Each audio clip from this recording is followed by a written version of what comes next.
Before, they were just some dudes making films, and they didn't need the cinemas for that. Their films were getting more views on YouTube than anything was at cinemas in the region. This film festival's real purpose was to give storytellers an audience, young storytellers specifically. There were some films that would come out that were really funny, and like making fun of their situation, making fun of the wealth, making fun of their privilege and all. And that was also something that you didn't see before. The governments aren't going to fund those kind of controversial films. They're going to fund films that, promote the national narrative. The clean cinema was this idea that they were making films for this huge Gulf audience now that was getting access to video cassettes. This was at the height of the, we're conservative.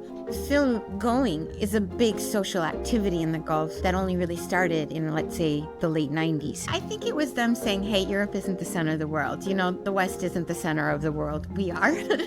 In their heads, that's how they saw the world. The general public doesn't care if your film went to Cannes or not. Read the newspaper. Theaters everywhere are closing. Unless you're making a Marvel film, what do you think you're going to make? Put it on a platform and let millions of people see it and let it be on social media. So that's the future.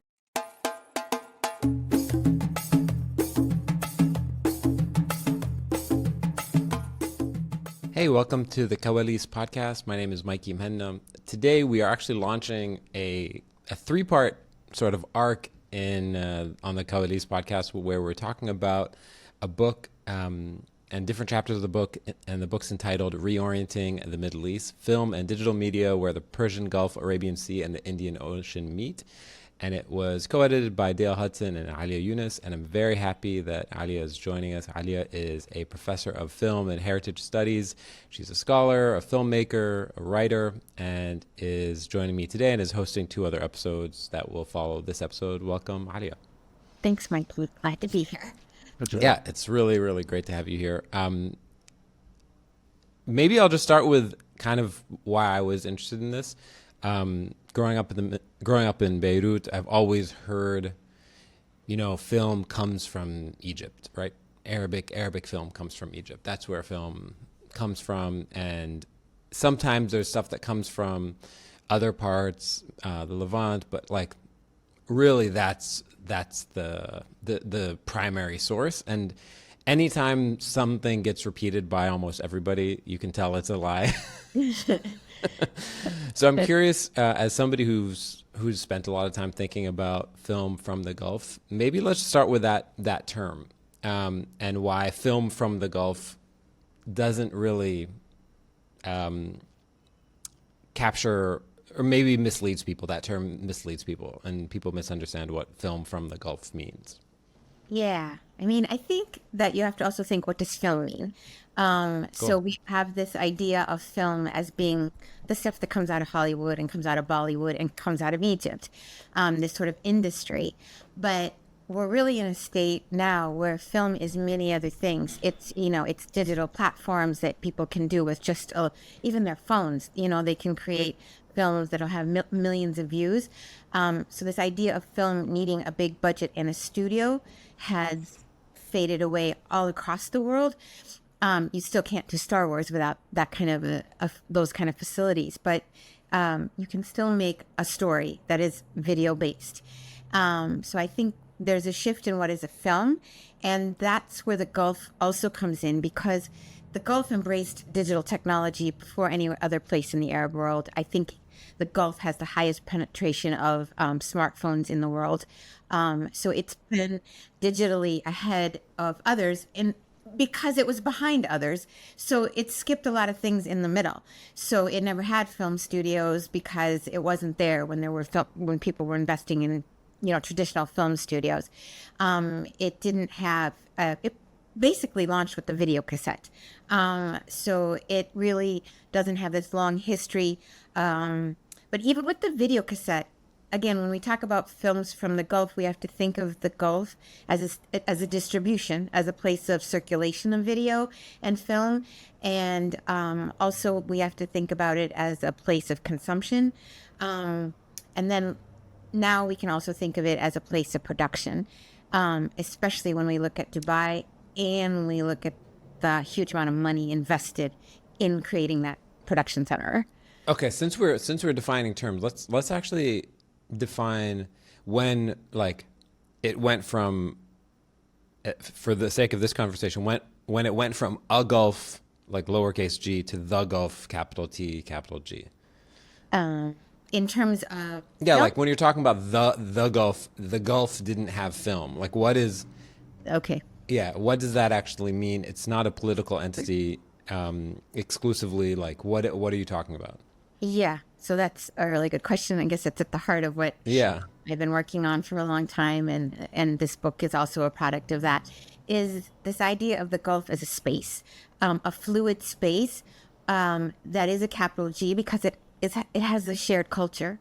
And when we talk about it, we are talking about the wealthy Gulf. We're not talking about Iraq, and we're not talking about Yemen. Unless we wanted to talk about the geopolitics of the region. But if we're talking about culture, we're really talking about the Saudi Arabia, the UAE, Bahrain, and Kuwait, and I left someone out, Oman. Yeah. That's what we mean when we talk about the Gulf, the capital G.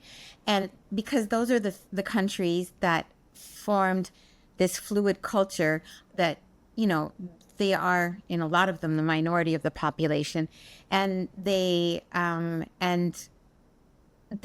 where many ideas and many businesses and many products flow through, and they are such a confluence of cultures.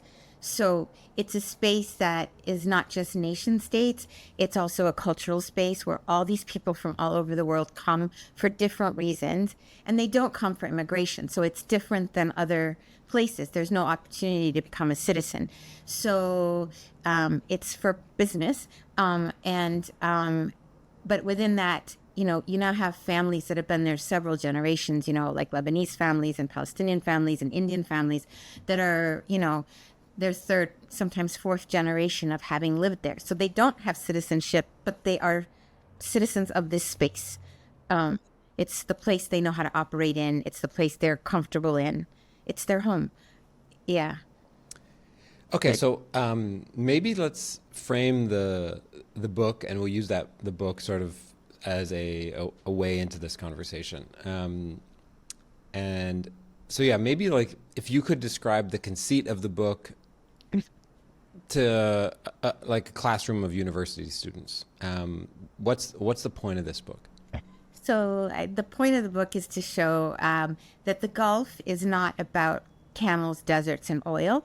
It's about, when we look at film, it's about the small societies that live there. It's about it as a source of materials coming through. That it's a fluid space. That's the main premise of the book, where ideas can be born or traded. That are not necessarily state narratives, and they're not necessarily film in the classical studio sense. So we wanted to break away from what is the Gulf and break away from what is film. And so the book is sort of looking at what can be considered different forms of film that are produced out of the Gulf or distributed through the Gulf, and also consider what is this space? Why is this space so unique? And I think the uniqueness goes back to the circumstances of the people living there, like I was saying earlier, and and how that changes the stories, and that there are a lot of stories we have never heard. I mean, there's this idea that it's a boring place that's about wealth and capitalism, and yes, it is, but it's also a place where there's, everyday human struggles and communities that do not have glamorous stories to tell. They have stories that have a lot of deep heart and soul, and they are not the state narratives, obviously, but they are also worthy of our attention. And I don't know if I should use a really obvious example to use the Saudi case now that we're seeing contemporary times. So, Saudi opened these cinemas in 2018, and then you act like, oh, movies arrived in Saudi, but movies were being made in Saudi since the 1940s, not by Saudis, by oil companies. And I know we're going to talk more about that in another episode. But also before the opening of the cinemas, you have Telfaz 11 that, was producing things with millions and millions of views that were just video cameras. And they're not as cinematically wow in any way, but they're touching on stories that are not these narratives of oppressed women, and they're not these narratives of people that don't, that are living in isolated bubbles, and they're stories about a multicultural, multifaceted societies that are dealing with the issues that they have to deal with. And that's an example of now they've gone mainstream, right? Now they're funded by the government, so you're getting a different way of looking at them. But before, they were just some dudes making films, and they didn't need the cinemas for that. Their films were getting more views on YouTube than anything was at cinemas in the region. Yeah. Do you feel like you were writing this book for you to make sense of this place? Is it sort of like, what film is coming out of here? What are these communities? What stories have been worth telling, even if they were on camcorders and smartphones? I'm going to go back to 2010 to do this. Yeah. In 2010, I was teaching at Zayed University, and I had these two students that wanted to do their capstone. And at that time, in 2010, that was the heyday of the Dubai Film Festival, and Qatar had the Tribeca Film Festival, and Abu Dhabi had their film festival. And, the top movie stars in the world were showing up just to walk the red carpet. They had no other reason to be there except to walk the red carpet. And it was all about the glamour. And that was also what we were the students were also caught up in that whole glamour. They were not very strong critical thinkers at that time, and so these two students who were extremely bright came to me and said, "Oh, we want to do a student film festival." And this was like in March, and we had to have it ready by May. And they said, "You can't do a film festival," and they wanted to be all over the whole Middle East. And I'm like, "You can't do that in 2 months." And at that time, the ruler of Dubai was saying, if you can't do it in Dubai, you can't do it anywhere. So there was this whole mentality, yes, we can. And these two girls were determined. So we worked really, really hard to pull this off. And we had films from across the Arab world, and also some films from the region. I mean, the strongest films were definitely coming from Lebanon and Palestine at the time. But when we started to see this and started to see the huge appetite there was for this film festival, not just in the region, not just in Abu Dhabi, but throughout the region, people were really, it took on a life of its own, and it was a lot of work. And I was like, yay, that's done. And then sadly, the life of a teacher. Oh yeah, exactly. My students have chosen a ridiculous project. It's killing me. It really was, and so it was done, and it was a real success. Meanwhile, the students are like, "We did everything," and you're like, "Okay, you did a lot of stuff, but you also dragged me along with it." Exactly, and these students, I have to say, they really went out of their way, but and it became this. There were two things that happened with this festival. So then the dean came to me, and this is the dean, Marilyn Roberts, who I owe a lot to. And she said, "No, we're going to do it next year." And I'm like, "Oh, no. And then she's like, "No, I'll get you the funding, and we're going to do it next year." And I was like, "What?" And so it became a thing. And until I left there in 2018, I ran the festival with students. It was always supposed to be student-centric. But for me, as the years went on, it became clearer and clearer how much local storytelling there was, and how much of it had no audience. So this film festival's real purpose was to give storytellers an audience, young storytellers specifically. So that was where I started. And then, for a long time, the only story coming out of the Gulf was about the citizens and the rulers, and the amazing story of the discovery of oil, and there was nothing about everyday life or everyday issues or even their own history. So you started to see all these films coming in that were about quirky characters that lived there, and they were expats sometimes, and so it started to break out of this thing that stories can only be about Gulf people, like an Emirati film can only be about Emiratis. That kind of you started to see that breaking out, and to laugh at themselves. That was something that you didn't see in the Gulf at all. There were some films that would come out that were really funny, and like making fun of their situation, making fun of the wealth, making fun of their privilege and all. And that was also something that you didn't see before. Yeah. So, and that film festival, I'm not involved with it at all anymore, alhamdulillah, but it is now the longest running film festival in the Gulf. So What's the all name of those- the film festival? It's called ZUMF, Zayed University Middle East Film Festival. Cool. I'm really proud of it, but I also think it's still there, whereas the Dubai Film Festival and all those other ones are no longer there. It's because it served an audience and it served filmmakers, and in ways that those big festivals couldn't, or without huge budgets. Yeah. So let's go back to this idea of audience, and so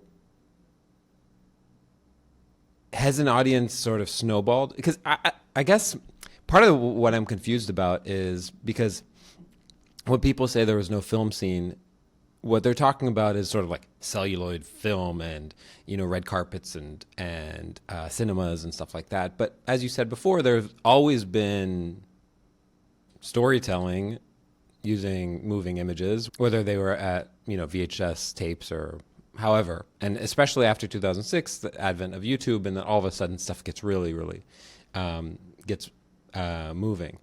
Right. Over the course of those 10 years, at least the years that you've been involved, did the nature of the actual audiences change along with the types of stories that are being told? Yes, they did. I think as time went on, there was more acceptance of the expat. And I hate that word expat because it always seems Me to too. imply, I don't know what to say, but let's say the citizens or residents, there was an acknowledgement of them, in these films in a way that, if you go back to the 70s and the 80s, Kuwait produced these amazing television series or musalsals that were actually quite critical of themselves and their relationship with all these expats or foreigners. That's also not the right word. So there was this sort of, but it was always from this kind of mocking the way they talk to their maids and things like that. But now you see more like really also understanding the danger to them, to their own society of these things, of leaving children alone with nannies and guards, and leaving, but also understanding the plight of those nannies and those guards and the construction workers and people that are on the margins of society. I think that, and I don't just mean on the financial margins of society, but, women who are divorced, or that's not really that marginal anymore. But, these kind of, the stories that kind of aren't the cookie cutter ones. And sure, having cinemas, because the focus is always on Saudi, but now with cinemas, but they're relatively new to the Gulf in general. You had independent movie theaters since the 70s and I think even the 60s, but you didn't have these multiplexes. And the cinemas by the 80s and 90s had sort of become, the early 90s, had sort of become the domain of the migrant workers. Because everyone else was watching on VHS and DVD. But then when these mega malls start and the mega complexes start, you see also that film going is a big social activity in the Gulf that only really started in, let's say, the late 90s. So you also have a culture that goes to the movies now. And there is enough of their own films to have 3 or 4 show up in cinemas every year. Not to great critical review or anything, but they're there. I know the biggest hit in that I've diverged a bit, but That's okay. Yeah.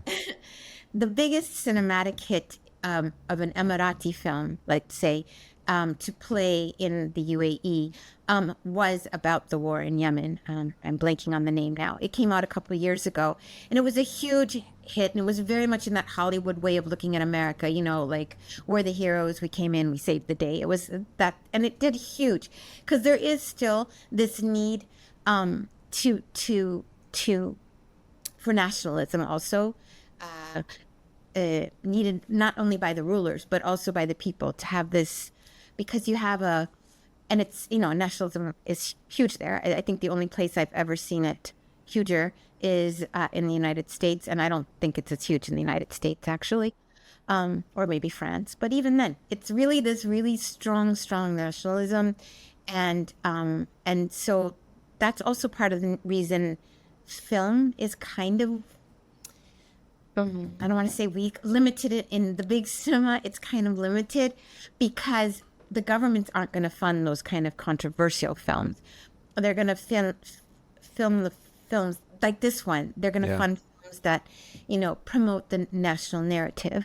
So I think when we look at Saudi now, it's going to be really interesting to see now that the government stepped in, if we're going to lose a bit of the edge that we had before.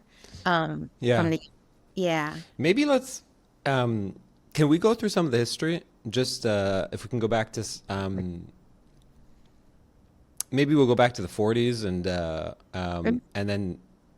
then some of the feature films that come out in the sort of 70s and stuff like that. That would be great, because I, for one, definitely don't know some of the hits. And as I was looking through the book, stuff like, Hamid and the Pirates and some of these films that give you a preview of what is going to come on a narrative basis is useful. That Hamid and the Pirates is the future, even though it was made in the 70s. Yeah, so maybe let's go through it. Maybe if you want to start with the 40s, that's great. And if you want to start in the 70s, that's also fine too. I can go through up until the 70s pretty quickly. Okay. So film really starts with the oil companies, and I know we're going to talk about that more later. Yeah. And even before the oil companies, it starts with the colonial wives. And again, I'm making a broad definition of film. But if we want to see what that world looked like in the film, we really have to look at the British archives of those housewives, and that's the term that was used then, that were filming daily life there, because they had cameras and they actually captured a lot. And these are just short films, like they were at an inauguration for someone or they were at a birthday party, but it really lets you know how life was there. And those are in the British archives of different forms. And then these are the spouses of employees of oil companies.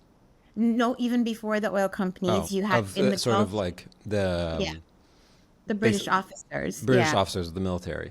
Okay. Yeah, because remember they had strong military ties before oil, for the pirating and all of that. And so there was that's them. Then the oil companies come in, and we won't talk about that much now, but they start making films that create the national narrative essentially for all these countries. Yeah. The idea of Bedouins out of the desert that had nothing before, which of course they had a lot, and they weren't just Bedouins, they were sea people.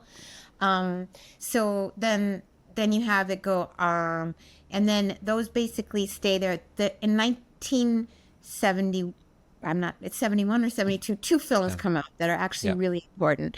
One is Bestia Baher, which was made, considered the first film made by a Gulf citizen, and it was directed by Khalid al-Sadiq, and it's probably to this day the best film to have ever come out of the Gulf. It's a really wonderful film. He was very influenced by Italian realism. He was, did it against his father's wishes, because culturally that was not considered something a son of a successful merchant did. He's Kuwaiti. He's Kuwaiti. Yeah. And he studied a little bit in India, and he studied a little bit in Europe, but he was very self-taught, and he made really what is the best film to come out of the Gulf. And it's not just me saying that, it appears on all kinds of people's lists. And it really holds up to today. It's very hard to find it. I got to know him for the few years before he passed away, and he was so protective of his films that he kind of, made them out of circulation, which is unfortunate. So it's almost impossible to find. Like, you can find it on YouTube in a very low quality. And his widow does have. But people are still trying to sort that all out. They're trying to figure out what to do, how to make the films more available. And he was a lovely person. He was funny. He was charming. But he had this thing about his films and he had made several other short films. And amazing. he's worth mentioning for one more film. He only ended up making 2 features in his life. And the other one was called Layla.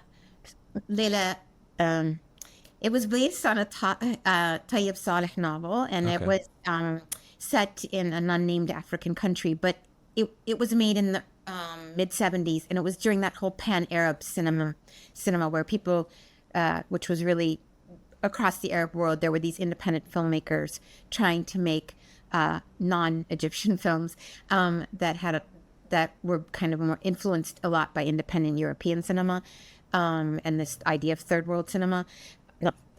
So he produced that film. It didn't do as well. It's also out of circulation, but it's an example of the pan-Arab cinema that was happening at that time. And then the other film, which you can find in YouTube if you'd like, is Hamid and the Pirates. And I actually came across it by accident. And it was the king of Bahrain at the time hired Disney. Or Disney came to him, the business deal is not clear, to make a film about the pirate, the Hamid and the Pirates, because of course there was there was a lot of piracy happening in the Gulf. Yeah. And the pearls and the story of the pearl diving. So actually in many ways that film was ahead of its time in acknowledging the sea.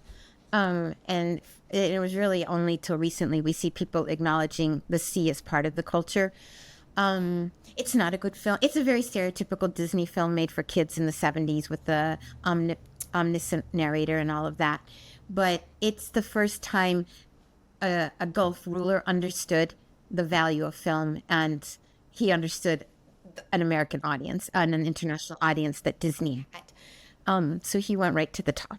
Bahrain never really carried on with that. They've also had a very sporadic films come out, but nothing that's played theatrically beyond the Gulf. So that takes us to the 70s. Then you really have nothing happen until the mid 2000s, or mid noughts, I guess we say. Except the circulation of video, and I think one thing we can say, this is when we start to see how important the Gulf is financially, because they start to control a lot of the Egyptian cinema. And Viola Shafiq writes about clean cinema, this idea of, should I carry on with the clean cinema? Yeah, sure. Go for it.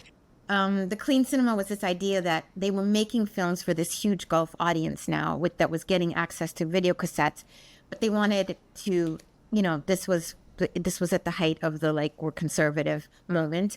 And, there was a lot of, you see the sexiness that was in Egyptian films prior to that disappears during this period.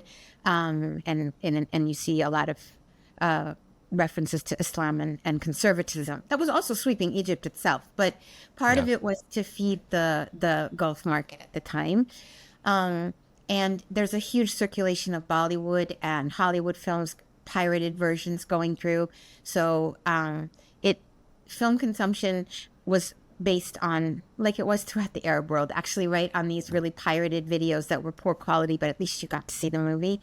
And then in the mid 2000s, you see the Gulf countries, specifically Qatar and the UAE, decide that this is going to be one of their post-oil industries, and they invest really heavily in it.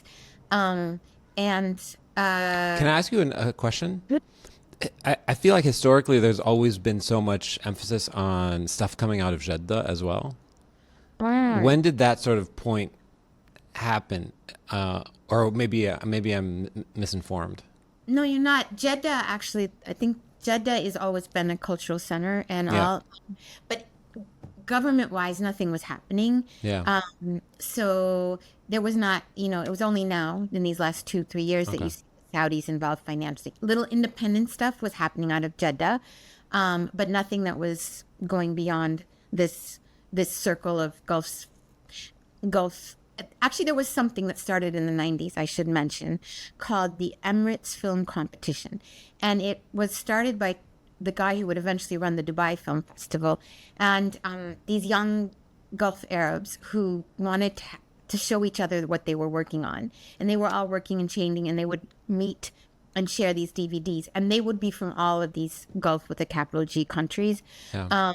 And that's the beginning of grassroots filmmaking, contemporary grassroots filmmaking in the digital age, is that group. And they all stayed in some form in the film industry and I can talk about a couple of them later if you want. So that's of grassroots. But then the governments come in like 2005 with the start of the Dubai Film Festival, and then Abu Dhabi announces Imagination, the $1 billion fund to make films, and then and Doha started the Doha Film Institute, and you have all these huge initiatives going into film, and people coming to schools like always with things that they wanted students to take part in, and it was coming at a time where they didn't know anything. Like I remember they brought Catherine Deneuve to Abu Dhabi for the Abu Dhabi Film Festival, and so they said your students should come and listen to her talk.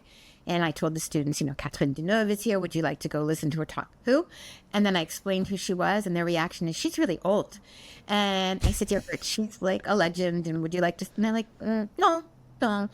And so I had to go to the head of the Abu Dhabi Film Festival and explain they're not that interested in meeting her. And he went crazy. He's like, what do you mean? And they were bringing all these people that were celebrities to the Western audience that meant nothing to these young Emiratis, and especially at that time. So I had to drag them to go listen to her, and I think she was quite disappointed in their lack of enthusiasm also. But do you think there was wisdom? Their lack of enthusiasm contained a kernel of wisdom? Yeah, I think it was them saying, hey, Europe isn't the center of the world. The West isn't the center of the world. We are. Yeah. In their heads, that's how they saw the world. And I think they'd still increasingly do. So I think it was their first nod to, yeah, Hollywood is one thing, but the rest of cinema doesn't exist, really. Yeah. So European cinema or indie cinema, that was not on their radar. And also it's a youth market, right? Yeah, also like as a former teacher, like getting teenagers or university students to go to an extra lecture is like, yeah. Actually, it's not that Europe is not the center of the world. It's that I personally am the center of the world. So what it is. Yeah, it is. It's a personal thing. Yeah, and it's really like, I mean, there were so many incidents like that where you're like, yeah. That's a universal thing. Yeah, I remember Jane Fonda came to campus and they had to drag people in to see her, and it was just there's and that was the rush of celebrities coming also. Yeah. But then that became really. So I like three things to look at: heritage, film, and tourism. And you see those all colliding with these film festivals. So I think they were really driven by tourism. In the case of Dubai, and this idea of we're a glamorous destination, and same for Abu Dhabi. So when they disappeared, I mean, they also had a lot of issues. They all billed themselves as fostering Arab cinema, pan-Arab cinema, but they also needed pan-Arab cinema or inter-Arab cinema to play. So they were funding films just so they had films to play and the festivals. So that wasn't really sustainable. It wasn't wide thinking. So for example, when the Egyptian revolution happened, or quote unquote revolution happened in 2010, they had, or 11, they had they funded so many films about that. Well, in that year, I mean, there was no perspective, right? There was no way of looking at it and saying, this is not what we thought it was. It was very much this, the people have risen and we have, that's how fast they were trying to produce. Yeah, it was like the first act of the movie. Exactly. That's a really perfect way of saying it. Yeah. And because their need to keep funding these films to create the content for the festivals that wasn't just Western or Bollywood or Indian or South Asian, I should say, was there. And so it was a good intention. It was really the Arab world needed that. There's no funding for film in the Arab world, as we all know. And so that was a huge thing. And, Nadine Labaki, Anne-Marie Jasser, a lot of these people benefited from it in good positive ways. But overall, it was funding films that weren't ready. They weren't ready to be made yet. I think they also, nobody knows. There's never been an official reason why they all went away. The three big ones. But there's speculation about money. There's speculation that they didn't need that kind of publicity anymore. So they didn't need to help other people's cinema. That was also it. So you see that they start, Imagination, the Abu Dhabi company, starts to want to fund films by Emiratis only, but ones that follow the national narrative. So they fall kind of flat. And so now Abu Dhabi, they mostly, are also working, all of them are working as film commissions, also like bringing in films to film, like Mission Impossible is probably the most famous one that came to film there. But, funding them is actually costing them money because it's not, they're giving them tax rebates, but it's to keep them in this framework of making films. Yeah. So I think there's kind of, when you look at the UAE and Qatar, there isn't much local cinema made anymore on a grand scale because the government funding isn't really there. And the Doha Film Institute is still nurturing a lot of Arab films, but not so much Qatari cinema on a grander scale because it hasn't worked. Yeah.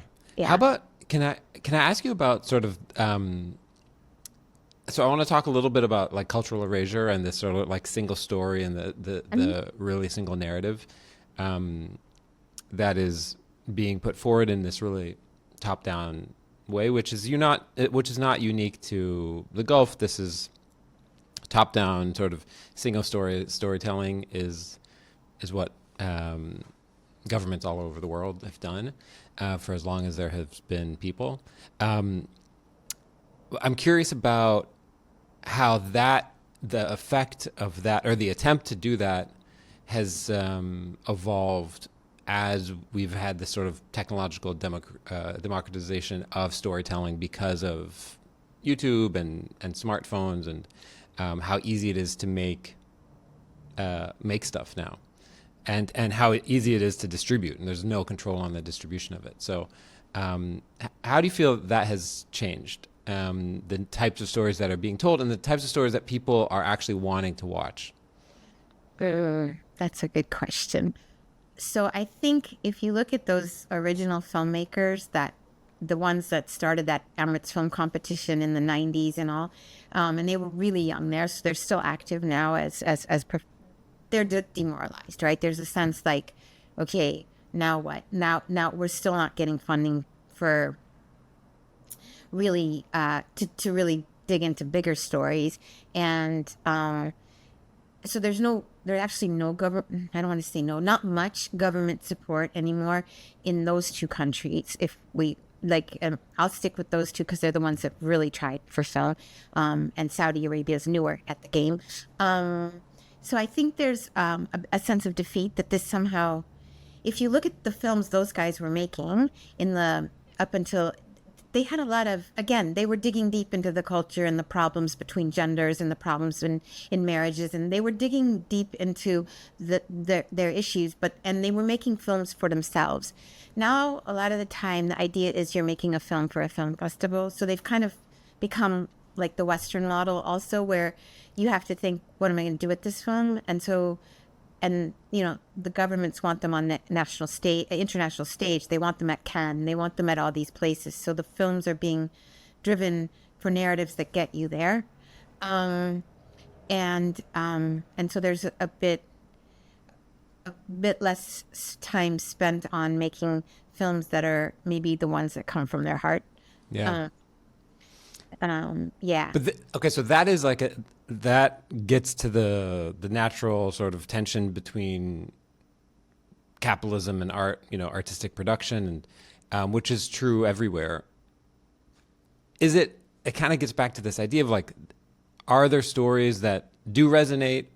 Are there people who are making very popular, widespread stuff that's like maybe not for the artistic crowd, but are telling these stories that are for marginalized communities or marginalized stories that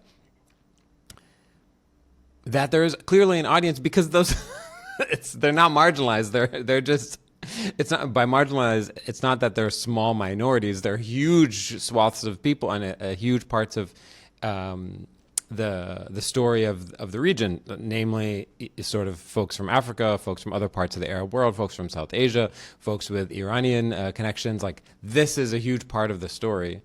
Are those stories being told and finding audiences, just not audiences that are prestige? Yes. So yes to both. Okay. But they're circulating again in that idea of looking at film in a broader term. They're not going to Yeah. cinema. Um, So so what are there some of those films? Maybe let's talk about them. well, so most of the films are short films, and they are going right to YouTube, and they are being made by all nationalities that reside in the UAE, and they're circulating within this idea of YouTube, without any other intentions. There's a couple filmmakers that are not really cinematic that are producing what are basically like skits, that at feature length, very broad comedies.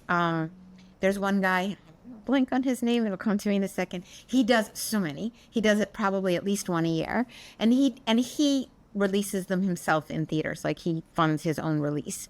I don't think they're huge hits, but he keeps making them. There's one really beautiful film that comes out of this independent wave that I think is worth talking about, Yeah. and that's Bereka meets Bereka. Yeah. And have you seen that one? Yeah, Hisham Fagiz's film. Yeah. So I think he's one of that to me is the class that is the best example. And then there's another one I just remembered. These are the best examples of films that were made on their own steam and financially and didn't break taboos. You know, they don't talk about homosexuality or anything that could really break the taboo. You know, but they still are critical of the society and the culture that's happening. And I remember when that film played in Abu Dhabi, and I was with two Emirati students. They were coming out of the theater when I was coming out of the theater. It wasn't a theater, it was a special screening. And they were like, "Oh, miss, we're never going to make a film like that." And I'm like, "Why?" And they're like, "We can't say what he said in that film." I thought, what did he say in that film? But it was so nuanced, really, just as talking about gender and relationships and marriage in a way that, and looking back at why, you know, there's that part where he looks back at his parents and how much more liberal their life was than his life. And that kind of, that the past could have ever been in any way better, is not really the kind of nostalgia they're going for. Especially when you're saying the past was better in that very personal way. So I think that was one. And the other one is City of Life, that came out in 2010. Not cinematically great. It's available on YouTube. That filmmaker is interesting to look at also because he was very young when he made that film. And he funded it through various means of his own with the South African producer, the South African producer had been making commercials in Dubai for like a decade. And they made this film, and, you know, it was on his own steam. It played in theaters. It did really well. In the theaters in the UAE. It went on to festivals. And I think it's not cinematically strong, but it's not even script-wise strong. But it really was about something. You know, it was about this community. Basically, you know, the movie Crash. Yeah. It was that whole idea it was like a crash between an Indian driver and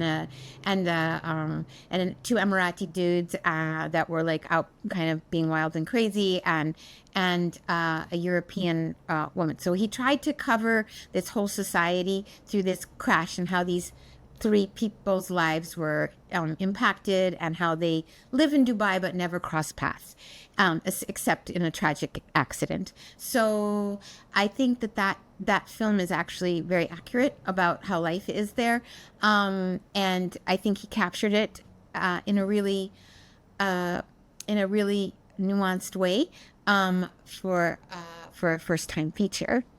It's also the only feature he made that was ever about that kind of thing.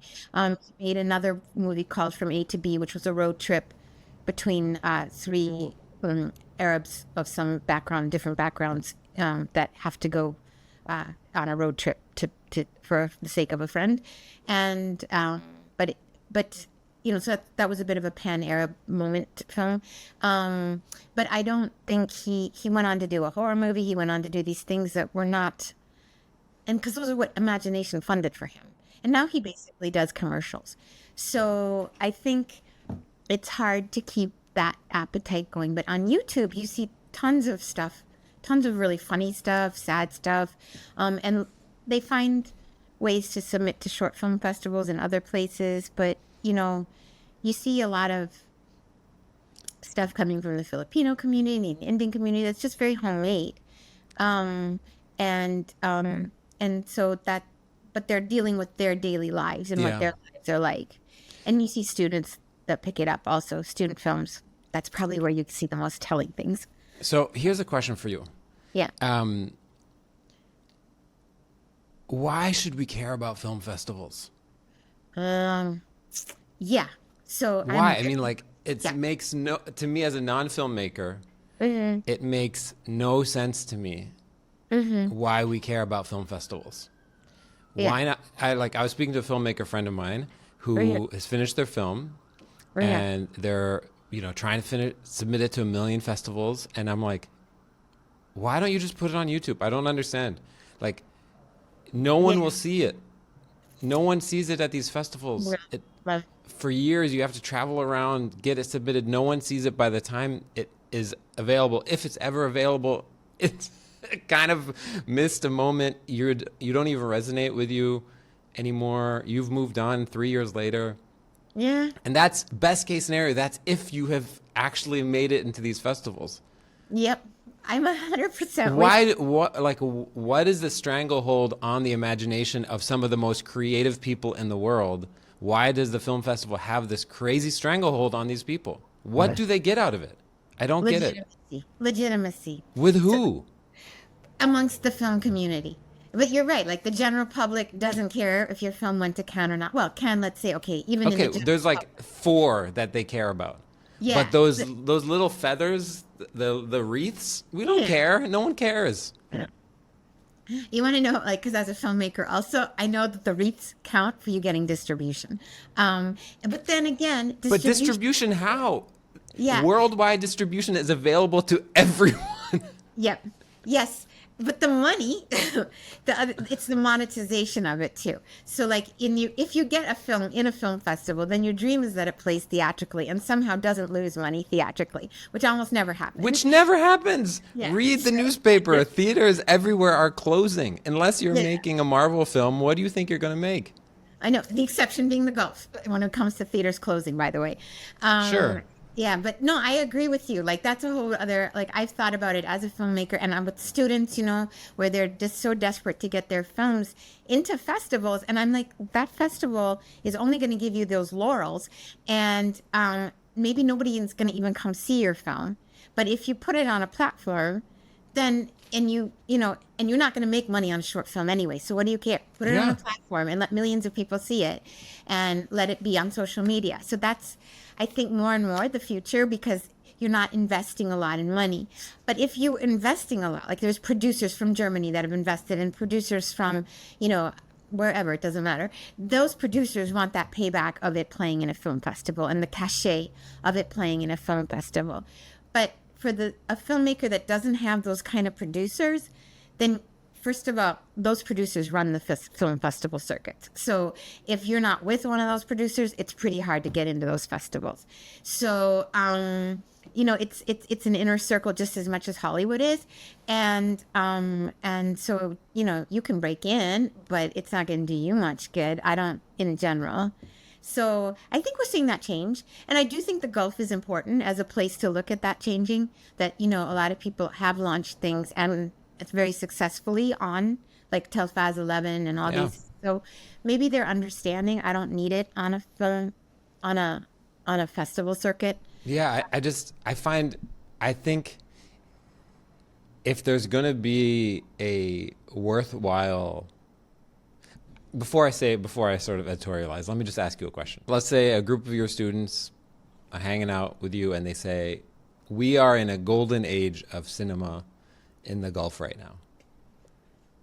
What, if you were to construct an argument, pros and cons to support that statement, how would you construct that argument?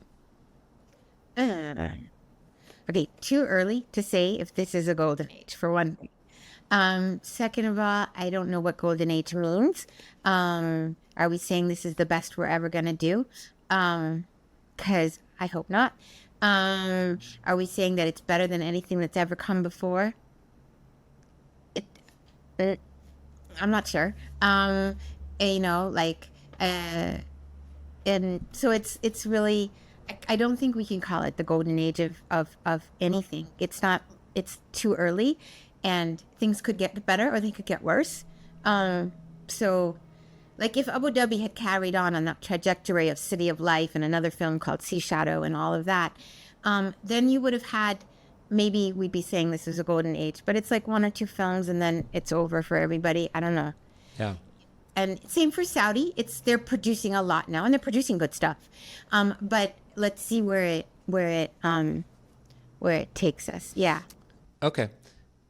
All right. I'm going to ask you one last question around recommendations. So given the book, the chapters of the book and what's in the book, if you were to recommend 5 films or 5 things to check out for people listening, what would they be?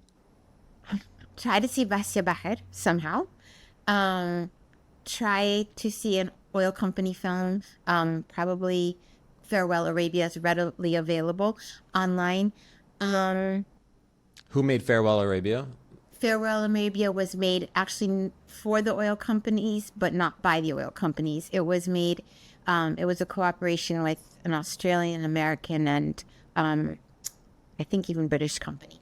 But it's a really good example of the national narrative that would follow, even though it was. So that one's good. I do think Baraka Meets Baraka or City of Life or both are really good choices to watch. Cool. In terms of that, I want to give you a film that's not made by an Emirati, but I'm blanking at the moment. And there's one. Do I have a second to talk about documentary? Please. There's one. We didn't talk about documentary at all, and yeah, we should, but sadly, there's not much to say. So it's like a genre that's almost completely ignored if it's not state documentaries. And so I think there's one, and I think she is the best filmmaker in the whole Gulf, really. Her name is Najum El Ghanem. She's from Dubai. She's been making documentaries now for I think about 20 years, and feature-length documentaries. And they really tell you a lot about the problems in the Gulf and the positives and everything in the very subtle way she does these films. So, for example, she has a film called Hamama, which is about a healer who's in her 90s. And this woman is literally living on something that's about to become a major thoroughfare, and she refuses to move. And she still has patients that come to her for these healings. And you have her grandkids telling her, you have to move, and and her saying, no, I'm not going to move. So it tells you a lot about who they were in terms of their medical beliefs and all, and that there's this element of spirituality, not just dogmatic Quranic scripture, but also this sort of spirituality around faith and healing, and then and the modernity. So she does that so well, with it looking like it's just a film about a healer. And so I think, and she's blind, and so it's and yet she can see everything. It's all, but it's all Wow. very subtle, and so I think that she has a really strong gift. And she's done some state-funded documentaries that are. One of them is very, very popular, and it actually ended up becoming being used for tourist ads. Also, the main character in it is she's a camel raiser, camel breeder, and she's participating in the camel beauty pageant, and it follows her around that. But it was very much co-opted. That person was very much co-opted for a kind of state feminism. So she appears in a lot of commercials now for tourism and promoting how free women are, that kind of, not free, but how they have strong women. So that it's an interesting film to watch because, she's an interesting character, but it doesn't have that level of nuance that her more independent films have. So that's another one. She also guards her work very well in terms of this issue of licensing, and so they're also hard to find. Okay. So that goes back to what you said about film festivals. Is it really worth it just keeping them for film festivals Yeah. Yeah. Okay, so let me go down the list. So there's Basya Bahar, Baraka Meets Baraka, Goodbye Arabia, the documentary. Farewell Arabia. Oh, Farewell Arabia. Anything by Najum al-Ghanem. Did we say City of Life? We said that one. City of Life. صح. Yeah. So that I would recommend those. I want to give you examples of the expat films that are really... Yes, please. Yeah. I mean, I haven't seen it yet. I'm dying to see it. This one called... We'll talk about it in another episode. That's come out of Kerala in India, around the migrant workers there. Oh, there is one other film, if we want to talk about that era of the 70s, also hard to find, called The Dupes. And it's based on Hassan Kanafani's of course. 100th Son. And it's an interesting example because it's filmed in Iraq mostly, but it was a pan-Arab film. The director was Egyptian, the author is obviously Palestinian, and then you have it's very critical of Kuwait and that journey of the Palestinians to Kuwait. So I think that's another film that was not made by a Gulf filmmaker, but deals with the Gulf as a space. Interesting. Okay. So before we wrap up, I want to just tease the 2 next episodes that are coming part of the series. So maybe you could introduce both sort of Bindu and Firat and what their chapters that they contributed to the book are and what those episodes are going to be about. Okay. So Bindu, Menon writes about Kerala. She is from Kerala. Also, Kerala is the largest population of non-citizens living in the Gulf are South Asian, obviously, but specifically Kerala. And it has a long history of circulation of media from a technological point of view and also from content. And in that episode, you'll hear some films that maybe you want to tune into for more of that expat perspective. And so it's an important state in terms of their presence in the Gulf. And so she deals with how they look at audio cassettes as well, and the importance of audio cassettes and video, and how that really changed the Gulf and South Asia in terms of stuff. Yeah. Cool. And the Firat episode? Firat Orak, he's writing a book on it now. He looks at the petro documentaries. So he looks at what these oil companies did. And like when we talk, we'll talk about also how that was how the first consumption of film was through these oil documentaries. And the oil companies were the first to bring theaters to the region. So we'll talk a lot about the role of the oil companies in shaping cinema and the national narratives of these countries. Amazing. Okay, cool. Well, I'm so excited. You're going to be hosting those episodes. And so I'm so thrilled to have you on the series and to have you contribute to the series too. Thanks, Alia. Thank you.